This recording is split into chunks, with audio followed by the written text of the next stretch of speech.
যা দেখো খালি চোখে সব কিছু আল্লাহর তাসবিহ পড়ে, সব আল্লাহর জিকির করে, সব আল্লাহর সিজদা দেয়। ওয়ান নাজমু ওয়াশ শাজারু ইয়াসজুদান, আকাশের তারা, দুনিয়ার বৃক্ষরাজি সিজদা দেয় একটা সত্তাকে। তিনি কে? অস্ট্রেলিয়ায় একটা শহর আছে সিডনি, সিডনিতে একটা জঙ্গল আছে। ওই জঙ্গলে একটা গাছ মানুষের মতো করে টু দ্য ডাইরেকশন অফ কেবলা, কেবলামুখী হয়ে এখনো রুকু দিয়ে আছে। সুবহানাল্লাহ পড়তে পারলেন না আওয়াজ করে? অনেক ক্যালেন্ডারে ছবিটা দেখা যায়, পেপার কাটিং আমি দেখেছি। একেবারে মানুষের মতো গাছটা, এটা এমন ভাবে বড় হয়েছে, এটা বড় হয়ে এমন ভাবে বেন্ড করেছে, মাথাটা বাঁকা হয়ে টু দ্য ডাইরেকশন অফ কেবলা, কেবলামুখী হয়ে রুকু করে আছে। অনেক গাছ আছে সেজদা করে আছে। গোটা বিশ্বের যা কিছু দেখা যায় সব কিছু সেজদায় লুটিয়ে পড়ে কার জন্যে? সব কিছু জিকির করে কার? ওই কান আমাদের নাই তাই আমরা শুনি না, ওই চোখ আমাদের নাই তাই আমরা দেখি না, কিন্তু মহাবিশ্বের সবকিছু সেজদা করে কারে?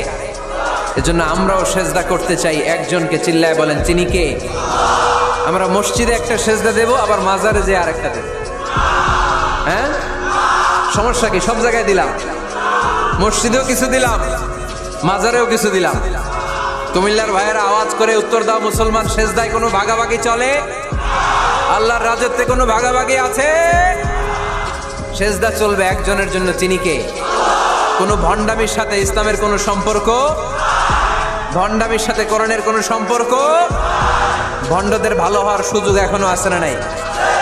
আজকের এই লাখো জনতার মাহফিল থেকে আমরা তাদেরকে উদাত্ত আহ্বান জানাই, ভণ্ডামি ছেড়ে দেন, ভালো হয়ে যান। ভালো হইতে পয়সা লাগে না। তো দেল বান্দা কালমা চোর, না পায় শ্মশান না পায় ঘোর, দিন থাকিতে আয়রে পথে ছাইড়া দে ভণ্ডামি, ভণ্ডামি ভণ্ডামি ভণ্ডামি, ছাইড়া দে ভণ্ডামি। ঠিক কিনা? নামাজ কালাম পড়ে না, ইবলিশ শয়তানের নানা। এরকম আছে? নামাজ টামাজ নাই, লাল শালু গায়ে দেয়া, গোসল করে না, মাথার চুল দাড়িতে জট পাকানো, বছরে গোসল করে একবার, বছরের একবারে গোসলের পানি মুরিদরা খাইয়া সব শেষ। এরকম আছে না নাই? এই অপরিচ্ছন্নতার সাথে, এই নোংরামির সাথে, এই মেন্টালি ডিসঅর্ডারের সাথে পরিচ্ছন্ন ইসলামের কোনো সম্পর্ক আছে? নামাজ কালাম পড়ে না, ইবলিশ শয়তানের নানা, ধর্মের একখান খুঁটি ধইরা কয়দিন করবা হয়রানি, ভণ্ডামি ভণ্ডামি ভণ্ডামি, ছাইড়া দে ভণ্ডামি। ঠিক কিনা? দোদেল বান্দা কালমা চোর, না পায় শ্মশান না পায় ঘোর, দিন থাকিতে আয়রে পথে ছাইড়া দে ভণ্ডামি, ভণ্ডামি ভণ্ডামি ভণ্ডামি, ছাইড়া দে ভণ্ডামি। আওয়াজ তুলে বলেন ঠিক কিনা? কোন ভণ্ডামির সাথে আমাদের সম্পর্ক আছে? এই কপালটারে সৃষ্টি করেছে কে? আমার দেহটারে তৈরি করেছে কে? আমার এই কপাল দিয়ে সেজদা পাওয়ার উপযুক্ত একটাই সত্তা। চিল্লায় বলো মুসলমান, তিনি কে? মনে থাকবে? আল্লাহ ছাড়া অন্য জায়গায় সেজদা দিবেন? বাজারে সেজদা দিবেন? সেজদা দিবেন কারে? সেজদা দিলেই লাভ, সেজদা দিলেই। তাহলে কোরআন আমাদেরকে শিখালো ওয়াসজুদ ওয়াকতারিব, prostrate and be closer to me. তোমরা না আল্লাহর কাছে যেতে চাও? তোমরা না আল্লাহর নৈকট্য প্রাপ্ত বান্দা হতে চাও? তোমরা না আল্লাহর কাছের মাহবুব পেয়ারা বান্দা হতে চাও? তাহলে সেজদায় লুটিয়ে পড়ো, সেজদায় লুটিয়ে পড়ো, আল্লাহ তাআলা তোমাদেরকে কাছে টেনে নেবে। আওয়াজ তুলে বলেন ঠিক কিনা? মুসা আলাইহিস সালাম ফেরাউনের সামনে যেয়ে দাঁড়ালেন। ফেরাউনের জাদুকররা বিশাল বড় বড় বাঘ বানালো, সিংহ বানালো, সাপ বানালো। মুসা আলাইহিস সালাম দেখে ভড়কে গেলেন, ভয় পেয়ে গেলেন। আল্লাহ বললেন, মুসা ভয় নাই, তোমার লাঠিটা খালি ফেলো। কি ফেলো? মুসা আলাইহিস সালামকে একটা লাঠি দিছে কে? লাঠি ফেলার সাথে সাথে মুহূর্তের মধ্যে হাইয়াতান তাসআ, বিশাল এক অজগর সাপ। এই বিশাল অজগর সাপ ফেরাউনের জাদুকরদের বানানো সব ভাগ, ভাল্লুক, সিংহ আর সাপগুলো রেখে বিশাল ফানা ধরে আছে। আর সাপ বলতে শুরু করেছে, আর কি আছে নিয়ে আয়। সুবহানাল্লাহ কইতে পারলেন না?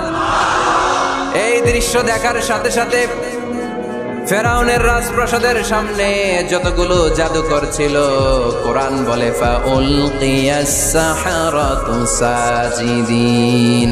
এই দৃশ্য দেখা মাত্রই ফেরাউনের নিয়ে আসা বড় বড় জাদুকরগুলো মুসা আলাইহিস সালামের সামনে দাঁড়িয়ে আল্লাহর জন্য সেজদায় লুটিয়ে পড়েছে।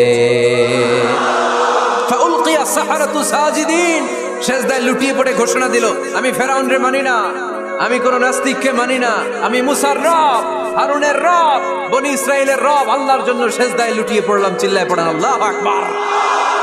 মুহূর্তেই এক সেজদার কারণে তাদের নসিবে হেদায়েত দিয়ে দিয়েছে কে? পৃথিবীর কেউ কাউরে হেদায়েত দিতে পারে? অনেক বাবা ছিল নবী, ছেলের কপালে হেদায়েত নাই, আছে না নাই? অনেক ছেলে ছিল নবী, বাবার কপালে হেদায়েত নাই, আছে না নাই? হেদায়েত দেওয়ার মালিক একজন, চিল্লায় বলেন তিনি কে? একটা সিজদা, একটা সিজদা, একটা সিজদার আদেশকে অমান্য করার কারণে ইবলিস জাহান্নামীদের সর্দার। চিল্লায় বলেন ঠিক কিনা? ওয়াইদ কুলনা লিল মালাইকাতি ইসজুদু লিআদম ফাসাজাদু ইল্লা ইবলিস আবা ওয়াস্তাকবারা ওয়া কানা মিনাল কাফিরিন। আল্লাহ বললেন, ও ফেরেশতা কুল সবাই আমার আদেশ মোতাবেক আদমকে সেজদা করো। সবাই সেজদা করলো, একজন ছাড়া, সে কে? আরো জোরে বলেন কি নাম? আবা, অস্বীকার করলো, ওয়াস্তাকবার, অহংকার দেখালো, ওয়া কানা মিনাল কাফিরিন, কাফেরদের অন্তর্ভুক্ত হলো, জাহান্নামীদের সর্দার হলো। কয়টা সেজদার আদেশ? আওয়াজ করে বলেন, কয়টা সেজদার আদেশ অমান্য করছে? সেজদা কয়টা দেয় নাই? আপনি দেন নাই কয়টা? হ্যাঁ, আমরা দেই নাই কয়টা? এক সেজদা না দিয়া জাহান্নামীদের লিডার। আমরা সেজদা মিস করছি কয়টা? কয়টা? মুসলমান সেজদায় লুটিয়ে পড়তে হবে একজনের খুশির জন্য, তিনি কে? তাহলে কোরআনকে যে প্রশ্ন করেছি, কোরআন সব উত্তর দিয়ে ফেললো। কোরআন আমাদেরকে জানিয়ে দিল, তোমরা সবাই আল্লাহর নৈকট্যপ্রাপ্ত বান্দা হতে চাও, আল্লাহর কাছের বান্দা হতে চাও, তাহলে ওয়াসজুদ, কি করো? সবাই বলে নাই, আওয়াজ করে বসো, বলো মুসলমান, ওয়াসজুদ মানে কি? সেজদা করো। সেজদা করলেই আল্লাহর কাছে যাওয়া যায়। মনের যত জ্বালা যন্ত্রণা দুঃখ ব্যথা আপনি সেজদায় পড়ে আল্লাহরে বলেন। কোনো ভায়া লাগবে না, কোনো মিডিয়া লাগে না, কোনো সিরিয়াল লাগে না, কোনো অ্যাপয়েন্টমেন্ট লাগে না। ডাকতে দেরি, ডাকে সাড়া দিতে দেরি হয় না। তাহলে কোরআনের আলোকে আজকে আমরা জেনে গেলাম আল্লাহর কাছে যেতে হলে সেজদায় লুটিয়ে পড়তে হয়। এবার আমরা সুন্নাহর আলোকে জানার চেষ্টা করব কি করে আল্লাহর কাছে যেতে হয়। শুনবেন? কষ্ট হচ্ছে নাকি আপনাদের? সুন্নাহকে যদি আমরা জিজ্ঞেস করি, বিশ্বনবী রেখে যাওয়া সুন্নাতে যদি আমরা একটু তালাশ করি, একটু স্ক্যানিং করি, একটু চোখ গোলাই, তাহলে সুন্নাহ আমাদেরকে বলে বেশি বেশি নফল ইবাদত করো আর আল্লাহর নৈকট্য হাসিল করো। সুবহানাল্লাহ পড়বেন না? কোরআন বলেছে সেজদায় লুটিয়ে পড়ো। যা যা বললাম আমি ওঠার আগে জিজ্ঞেস করে আবার শুনে যাব, কারণ আমি মনে করি এটা ক্লাস। এটা কি ক্লাসে পড়া দেওয়া নেওয়া আছে না নাই? এতক্ষণ পড়ানোর পরে জিজ্ঞেস করার দরকার আছে না নাই? কোরআন বলছে কি আর সুন্নাহ কি বলে? নফল ইবাদত। আওয়াজ করে বলতে হবে, সুন্নাহ কি বলে? বুখারীর বর্ণনা, আল্লাহর হাবিব সাল্লাল্লাহু আলাইহি ওয়াসাল্লাম বলেন, মা ইয়াজালু আবদি ইয়াতাকাররাবু ইলাইয়া বিন নওয়াফিল। বান্দা যত বেশি নফল ইবাদত করতে থাকে, করতে করতে করতে করতে বান্দা আমার কাছের নৈকট্য প্রাপ্ত বান্দা হয়ে যায়। হাত্তা উহিব্বাহু, এরপর আমি আমার বান্দারে এত ভালোবাসি, কুনতু সামআহুল্লাযী ইয়াসমাউ বিহি। বান্দা যখন শুনে সে তার নিজের কান দিয়ে শুনে না, আমি আল্লাহর কানে শুনি। কুনতু বাসারাহুল্লাযী ইউবসিরু বিহি। বান্দা যখন দেখে নিজের চোখে দেখে না, আমি আল্লাহর চোখে দেখে। ওয়ায়াদাহুল্লাতী ইয়াবতিশু বিহা। বান্দা যখন কিছু ধরে বান্দার হাতে ধরে না, আমি আল্লাহর হাতে ধরে। ওয়ারিজলাহুল্লাতী ইয়ামশি বিহা। বান্দা যখন হেঁটে যায় ওর নিজের পায়ে হাঁটে না, কেমন যেন আমি আল্লাহর পায়ে হাঁটে। আওয়াজ করে বলতে হবে আল্লাহু আকবার। মানে আল্লাহ বোঝাতে চাইলেন আমি তখন তার কান হয়ে যাই, আমি তখন তার চোখ হয়ে যাই, আমি তখন তার হাত হয়ে যাই, আমি তখন তার পা হয়ে যাই। আমার আর তার মাঝে আর কোনো ফারাক থাকে না, সে আমার একেবারে নিকটে চলে আসে। আওয়াজ করে পড়েন সুবহানাল্লাহ। এই জন্য বিশ্বনবী সাল্লাল্লাহু আলাইহি ওয়াসাল্লাম বদরের প্রান্তরে তলোয়ার নাই, ঘোড়া নাই, ওট নাই, সৈন্য সামন্ত নাই, না খেয়ে হাড্ডি সারা ৩১৩ জন মুসলমানকে নিয়ে আল্লাহর উপর ভরসা করে বদরের প্রান্তরে দাঁড়ালেন। আর ওইদিকে কাফেরদের সৈন্যবাহিনী ছিল 1000। কয় হাজার? মুসলমান কয়জন? মাত্র 313 জন। ওদের কাছে অস্ত্র শস্ত্রে সজ্জিত সেনাবাহিনী।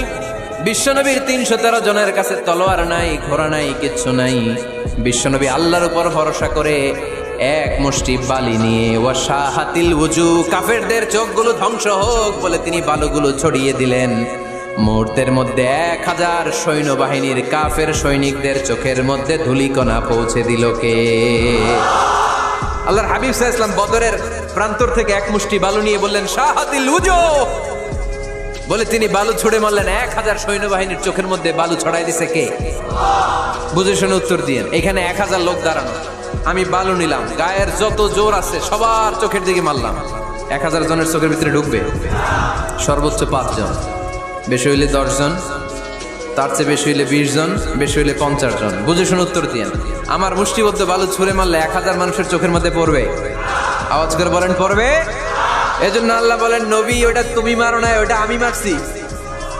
সুবহানাল্লাহ নাই? আল্লাহ বিশ্বনবীর এটাকে বলেন ওমা রামাইতা ইয রামাইতা ওয়ালাকিন্নাল্লাহা রামা। নবী হে, বালু তুমি ঠিকই তোমার হাতে নিয়েছো, কিন্তু আমি আল্লাহ নিজ দায়িত্বে 1000 কাফেরের চোখের ভেতরে বালুগুলো পৌঁছে দিয়েছি। তাহলে বান্দা যখন নফল ইবাদত করে তখন বান্দার হাত আর বান্দার হাত থাকে না, ওইখানে আল্লাহর হাত যুক্ত হয়ে যায়। বান্দার পা থাকে না, সেখানে আল্লাহর পা যুক্ত হয়ে যায়। বান্দা যখন দেখে নিজ চোখে দেখে না, আল্লাহর দৃষ্টিশক্তি সেখানে যুক্ত হয়ে যায়। চিল্লায় বলেন ঠিক কি না? এজন্য নফল ইবাদত করতে রাজি আছেন তো? সুনানে তিরমিজির বর্ণনায় আল্লাহর হাবিব সাল্লাল্লাহু আলাইহি ওয়াসাল্লাম বললেন হাদিসে কুদসি কিয়ামতের দিন বান্দার যখন ফরজে ঘাটতি হবে, কিসে ঘাটতি হবে? ফরজে। আল্লাহ পাক বলবেন উনজুরু হাল্লি আবদি মিন তাতাওয়ু, ও ফেরেশতারা দেখো তো আমার বান্দা নফল করছে কিনা। ফরজে যেহেতু তার ঘাটতি, দেখো তো আমার বান্দার কোনো নফল ইবাদত আছে কিনা। ফেরেশতারা বলবে আছে। আল্লাহ বলবেন তাহলে ফরজগুলার যেহেতু ঘাটতি, নফল থেকে কিছু এনে ফরজে বসায় দিয়ে ওগুলোর ফরজ বানায় দাও।